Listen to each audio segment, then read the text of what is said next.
Olá a todos, oremos para dar início ao estudo. Senhor Deus e Pai, muito obrigado pelo dia, pela vida, obrigado pela tua bondade, misericórdia. Peço teu Espírito Santo agora estar conduzindo, nos dar entendimento da tua palavra. Seja o nosso professor. Peço, conforme a tua promessa, onde 2 ou 3 estiverem reunidos, em teu nome ali o Senhor estará entre eles. Agora, eu e quem estiver assistindo, peço pelo cumprimento dessa promessa e agradeço. Em nome de Jesus. Amém. Então, queridos, vamos continuar o estudo de Provérbios capítulo 6, o verso 16. Nós vamos analisar agora, continuar analisando a respeito da abominação. O que é abominação para o Senhor? Vamos, então, Provérbios 6, 16. Nós lemos assim: estas 6 coisas o Senhor odeia, e a 7ª a sua alma abomina. E há 7 que a sua alma abomina. Então, 7 coisas que a sua alma abomina. E por que eu digo isso também? Provérbios capítulo 26.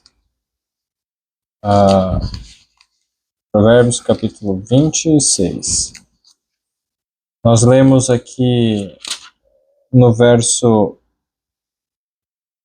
24 e 25.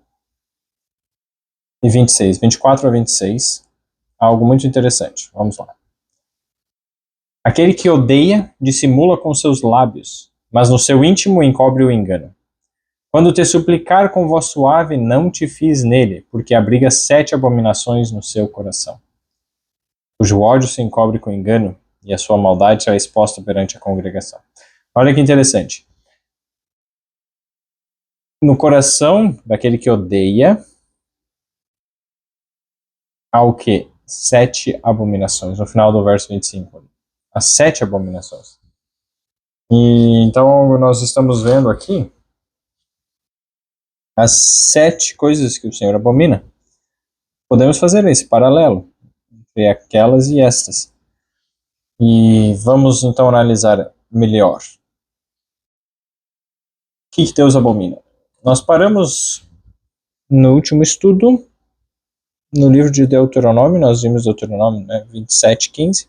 E agora nós vamos analisar o relato do que Deus abomina no livro das crônicas, no livro dos reis, crônicas e Esdras. Vamos ver o que Deus abomina nestes livros. 1 Reis 14, 22 a 24. Nós lemos assim, vamos lá. 1 Reis 14, versos 23 e 24. Perdão, 22 a 24. 1 Reis 14, 22 a 24. Temos assim: e fez Judá o que era mal aos olhos do Senhor, e com os seus pecados que cometeram, provocaram-no a zelos, mais do que todos os seus pais fizeram. Porque também eles edificaram altos e estátuas e imagens de Aserá, sobre todo o alto outeiro, e debaixo de toda a árvore verde. Havia também sodomitas na terra. Fizeram conforme todas as abominações, é a mesma palavra aqui, abominações dos povos que o Senhor tinha expulsado de diante dos filhos de Israel. Então, a palavra aqui, abominação, é colocada num contexto de adoração de ídolos, de imagens, de idolatria e de sodomia. Os sodomitas na terra, que aqui se refere, é o nome dado à prática da homossexualidade. Então, essa é uma palavra também relacionada a isso. Deus está dizendo que isso é abominação para ele. Nós já vimos alguns textos que falavam, isso, e trouxe esse texto. Eu não estou colocando todos os textos, porque aparece mais do que 100 vezes essa palavra abominação no Antigo Testamento, mas estou trazendo os principais. E esse eu achei importante, interessante, por quê? Para se entender o contexto não só do que Deus abomina, mas o que o povo de Deus fez na época. O povo foi atrás disso. Judá fez o que era mal. O povo como uma nação, como um todo, a maior parte do povo. Sempre houve aqueles remanescentes, aqueles que restavam, que não fizeram isso, mas a maior parte fez, infelizmente. Segundo Crônicas agora. Primeira Reis, Primeira Crônicas, Segunda Crônicas. Capítulo 34, versos 31 a 33. Então, Segunda Crônicas 34, versos 31 a 33. É isso aí. Nós vamos ler assim. E pôs-se o rei em pé em seu lugar e fez aliança perante o Senhor para seguirem ao Senhor e para guardar os seus mandamentos e os seus testemunhos e os seus estatutos com todo o seu coração e com toda a sua alma, cumprindo as palavras da aliança que estão escritas naquele livro. E fez com que todos quantos se achavam em Jerusalém e em Benjamim o firmassem. E os habitantes de Jerusalém fizeram conforme a aliança de Deus e o Deus de seus pais. E Josias, então, quem fez isso é Josias, o rei, tirou todas as abominações de todas as terras que eram dos filhos de Israel. E a todos quantos se achavam em Israel, obrigou a que servissem ao Senhor, seu Deus. Enquanto ele viveu, não se desviaram de seguir o Senhor, o Deus de seus pais. Veja só que interessante.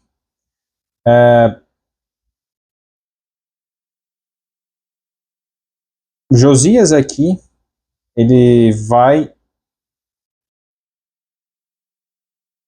no verso 29, eu quero que vocês, cada um leia ali no verso 29. Segundo Crônicas 34, 29. Então o rei mandou reunir todos os anciãos de Judá e Jerusalém. Então o rei Josias foi um rei de Judá, é a parte do sul, o Império do Sul, composto das 2,5 tribos, metade da tribo de Manassés, não é muito mencionada, mas principalmente Judá e Benjamim, essas duas, que ficaram leais ao filho de Salomão, quando ele começou a reinar, e porque Salomão fez muita maldade, o filho de Salomão também, então houve a divisão do reino. E aí o reino do norte, chamado reino de Israel, e o reino do sul, de Judá. Israel tinha as 10 tribos, ou as 9,5 tribos, e o do sul tinha as 2 tribos. Em geral é essa a divisão que nós ouvimos. E quando nós vemos aqui, Josias, ele chamou eles, ele fez aliança aqui no verso 31, 32, com quem? Com as pessoas de Judá e de Jerusalém, os habitantes, para guardarem, né, os mandamentos, os estatutos de todo o coração, firmassem o que é uma aliança, um voto, um compromisso com Deus. E o que acontece? Depois dessa purificação que ele fez em Judá e Jerusalém, ele vai para Israel. O que acontece nessa época é que Israel tinha sido dominado pelos assírios, então poucas cidades restaram, poucas pessoas habitando lá, foi destruído, dizimado, devastado. E daqueles que ainda estavam habitando em Israel, na parte do norte, ele pegou o quê? Foi lá, como eles não estavam com um rei, ele chegou, então eu vou exercer um certo domínio sobre vocês. E ele foi firme e rígido com eles, porque eles eram muito dados para a idolatria, mais do que os do reino de Judá, do sul. Se o reino do sul já estava assim, o do norte estava pior, e por isso que os juízos de Deus vieram antes para o reino do norte. E aí quando ele vai, então olha, o verso 33, tirou todas as abominações, ou seja, todos os ídolos, todas as coisas que desagradam a Deus, tudo aquilo que a gente já tem visto até aqui, dele foi lá e tirou, de todas as terras que eram dos filhos de Israel. E ele obrigou a eles que servissem ao Senhor. Que eles, se fosse convidar, olha, vem servir ao Senhor, você aceita? Eles não iam aceitar. Mas como ele, tudo bem, essa é a minha posição agora, como a minha jurisdição, eu sou o chefe da casa agora, então, se não é por amor, vai ser pela força. E isso é algo interessante. Vejamos lá em Josué. Em Josué, capítulo 24. Josué capítulo 24, o último capítulo de Josué, quando o verso 15, Josué 24, 15. Porém, se vos parece, Josué falando, né, o povo, porém, se vos parece mal aos vossos olhos servir ao Senhor, escolhei hoje a quem servais. Se aos deuses a quem serviram vossos pais, que estavam além do rio, ou aos deuses dos amorreus, em cuja terra habitais, porém, eu e a minha casa serviremos ao Senhor. Isso é muito interessante. Eu e a minha casa, enquanto alguém estivesse morando com ele, nos limites da sua casa, sob sua proteção, sob sua jurisdição, serviria ao Senhor. Obviamente, ele convidaria e colocaria os princípios e o desejo da pessoa seguir de coração, ou de vontade própria, mas se a pessoa se recusasse e ainda assim quisesse estar morando junto com ele, seria pela força. Obrigado, seria obrigado. Não, tudo bem que você não pensa dessa forma, você vai ter que seguir essas normas, essas regras. Nós vemos esse princípio, e é mais ou menos o que aconteceu na época, que naquela época eram juízes. Tinha-se mais liberdade. Depois, quando veio o rei, não tinha tanta liberdade, o povo acabava ficando muito refém do rei. Por isso que quando o rei ia para a idolatria, a maior parte do povo ia. Sempre houve alguns que eram fiéis e ousavam se levantar contra mesmo a esse princípio da realeza, né, de que o rei está mandando, todos devem seguir, mas se era a vontade de Deus é diferente da do rei, obedeço a Deus e não ao rei. Então sempre houve aqueles que foram fiéis. Mas a maioria acabava indo pelo mais fácil, pelo que era mais conveniente, era o mais popular. Então, quando nós observamos esse princípio, quando uma pessoa em posição de autoridade faz o que Deus quer, e ele diz, não, tudo bem, você vai viver aqui sobre esse local que eu estou exercendo domínio, se você não aceita na paz, vai ser pela obrigação, você precisa fazer isso. E o que é interessante? Josias agiu dessa forma com os de Israel, pelo que dá a entender, eles não estariam dispostos a seguir de coração, como os de Judá e Jerusalém estavam dispostos, mas eles seguiram, e enquanto ele viveu, veja só no final do verso 33, de 2 Crônicas 34, 33, enquanto ele viveu, não se desviaram de seguir o Senhor, o Deus de seus pais. Então a sua influência foi positiva até mesmo para aqueles que não eram, digamos, inclinados a seguir a Deus, mas porque ele seguia e tinham alguém como líder, alguém, digamos, fazendo a frente e dando uma ajuda, uma puxada ou empurrando, não só um pouco, né, empurrando bastante eles para seguirem, né, eles acabaram seguindo. Então foi bom, eles tiveram bênçãos em resultado disso, foi uma bênção para eles. Então é aí que nós observamos esse princípio. Deus ele não gosta que seja assim por obrigação, mas aqueles que estão, digamos, Deus quer que nós sirvamos a Ele de coração. Mas muitas pessoas aprendem a servir a Deus de coração, começando por uma obrigação. Eu lembro quando eu era criança. Às vezes, não quero ir para a igreja. Não. Meu pai, não, você vai, não tem essa, não quero, vai.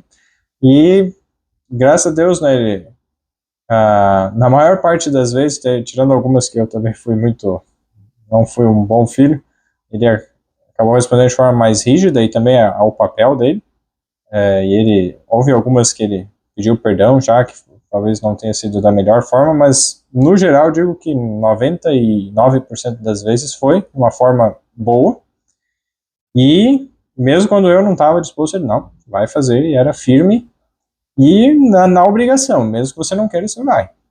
Então, com o tempo, passou que eu aprendi a gostar. E acabei fazendo isso, por minha própria vontade. Então, essa é a forma que Deus usa para ensinar. Então, os pais têm essa responsabilidade, têm esse dever. Devemos entender isso e compreender esses limites, né? Cada um tem a sua individualidade, mas existem regras, existem deveres e outras questões na coletividade, no círculo da família. Então, é necessário aprender essas coisas também. Então, compartilhando um pouco mais disso, vamos agora para um outro texto que eu quero compartilhar a respeito do rei Josias. Segunda Reis, agora vamos voltar um pouco, estamos em Crônicas, não sei que voltar a primeira, Segunda Reis. Primeira Crônicas, daí vai Primeira Reis, Segunda Reis, perdão. Segunda Reis 22, os versos 1 e 2. Segunda Reis 22, versos 1 e 2. Tinha Josias 8 anos de idade quando começou a reinar, e reinou 31 anos em Jerusalém.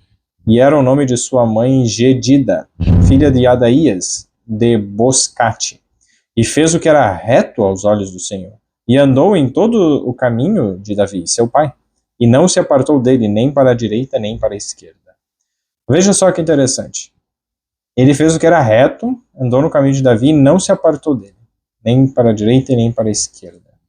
Ele foi um dos reis que fez um dos melhores reis de Israel.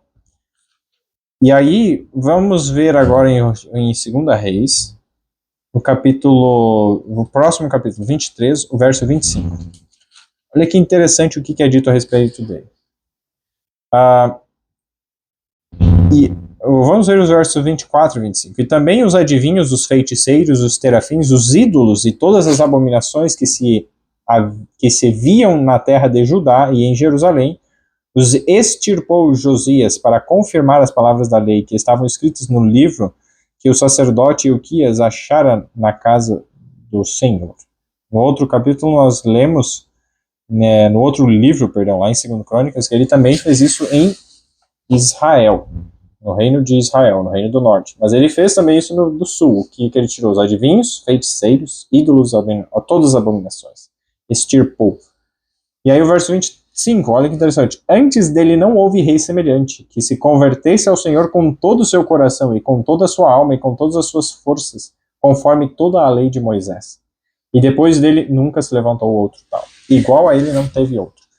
Que fez uma reforma, uma purificação, uma limpeza, destruindo todos os ídolos, todas as imagens, todos os altares, e fez a maior reforma de todos no povo de Israel, e igual a ele não teve, nem antes nem depois. Então se converteu totalmente ao Senhor. E esse rei é um rei que viveu de uma forma exemplar, e podemos aprender com a sua determinação em seguir a Deus, e firmeza. Então, claro, ele teve erros, teve faltas também, algumas coisas que ele fez não foram corretas, Deus teve que repreender, e acabou que o fim dele não foi o mais pacífico por suas falhas, por suas faltas, mas foi um dos melhores reis de Israel. Então Deus é muito misericordioso. E agora, o último verso para hoje, Esdras 9:14. Esdras. Perdão, aqui, ó. Crônicas, depois de Crônicas, né? Esdras, daí vem Neemias. Então, Esdras, capítulo 9, verso 14. Nós lemos assim, Esdras 9:14.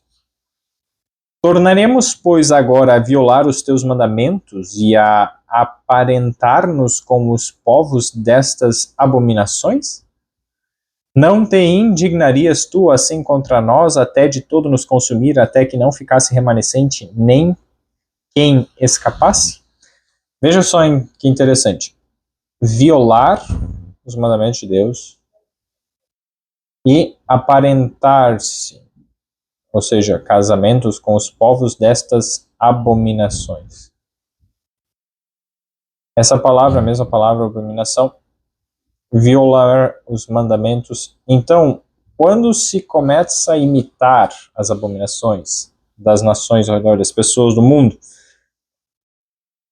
estamos quebrando os mandamentos de Deus. Então, a abominação envolve a quebra dos mandamentos de Deus. A amizade com o mundo é inimizade contra Deus. Casamento com pessoas do mundo é quebra dos princípios de Deus. Vai levar a isso. Então, está bem claro aqui o que Esdras estava falando. Vamos só ler aqui um pouco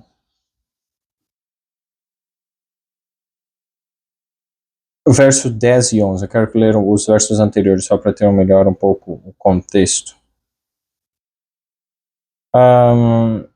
Verso 10, Esdras 9:10. Agora, pois, ó nosso Deus, que diremos depois disto?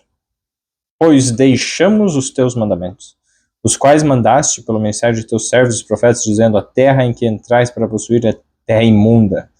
Para possuir, terra imunda é, pelas imundícias dos povos das terras, eu passei uma página a mais, pelas abominações que, na sua corrupção, a encheram, de uma extremidade à outra.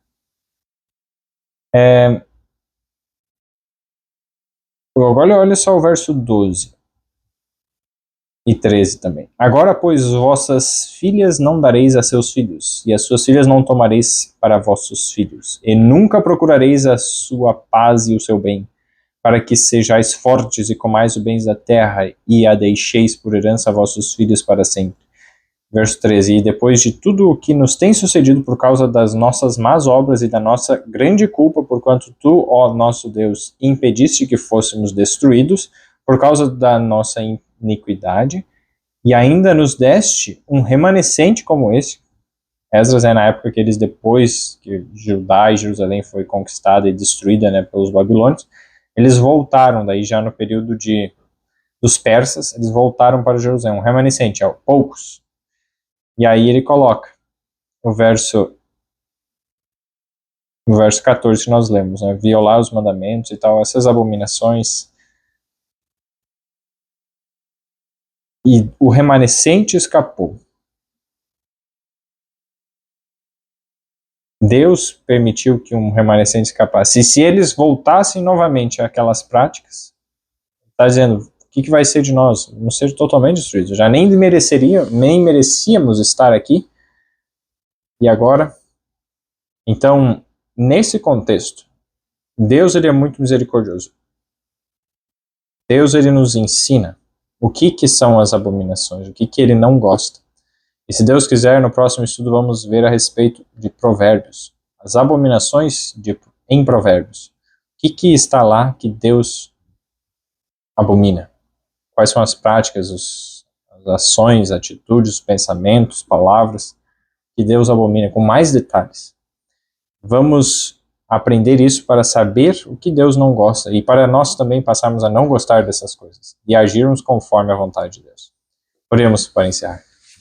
Senhor Deus e Pai, muito obrigado pela Tua palavra. Obrigado pelos ensinamentos. Eu peço o Teu Espírito a nos guiar em todo o Teu caminho e a odiar o que o Senhor odeia. Em nome de Jesus. Amém. Deus abençoe a todos.